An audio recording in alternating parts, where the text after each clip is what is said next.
Hello everyone, it's Craig from Old Guy Paintball. It's a beautiful summer day here and the cicadas are going in the trees, so I hope it doesn't bother you, but I wanted to do a quick follow-up to a video to this week's earlier video I did dropped on Tuesday about the 3 versus 3 event that was held on ESPN and address some of the comments that I had over the course of it. And the two of the biggest ones that came out were people talking about the speed of the game and the camera or angles of it. And I'm going to address those two. First of all, the speed of the game, yes, it was a very fast-paced game, and a lot of people were talking about why wasn't there more time between points or things like that.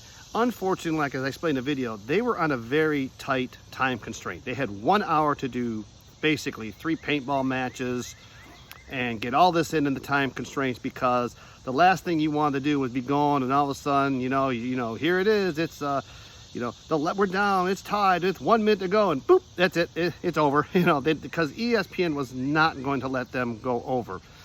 So due to the time constraints, that's why they went with the 10-minute running clock to ensure that 3 matches at 30 minutes plus a few time for an explanation and everything else, that they would hit this roughly 55-minute window to ensure that they could make this all go off. Yeah, there might be some adjustments here in the future if they would do this again, but that was one of the biggest constraints, was they had to fit into this window, and the speed of the game was dictated partially by that, and partially by the fact I think that they were trying to experiment with just a different kind of paintball. And I'm going to cover that more in a future video. 3 versus 3, is it the future of paintball? That'll be coming up here in probably the next few weeks. So the pace of the game was fast, but also it is something that they had to contend with what they were given. Another thing I wanted to address was people were really talking about the camera angles. And I think people got a little confused when they heard paintballs on ESPN and thinking they're going to get the full-blown ESPN, gauntlet of everything. This was on ESPN Ocho. ESPN Ocho is a lower level tier part of the ESPN programming network, and they show a lot of these, I call oddity sports. And that's where you'll see stuff like, rock skipping and, axe throwing and things like that. They throw this strange sports out there as testing to see if there's a market for it in larger sports. So they don't put a ton into that segment of their market. So people thinking, hey man, they're going to get like, college game day or NFL Sunday Night Football, and they're going to get this big gauntlet of cameras and angles and all this stuff. That just wasn't going to happen. I mean, this is just not how ESPN Ocho is set up. The second thing people, I think, got a little confused of is they forget paintball is set up to, teams at one end of the field on this side, and there's another team at this end of the field. We have a good distance between us. I mean, imagine if football was, hey, the offense was here at the 20 and the defense started at the 35. It'd be the same thing.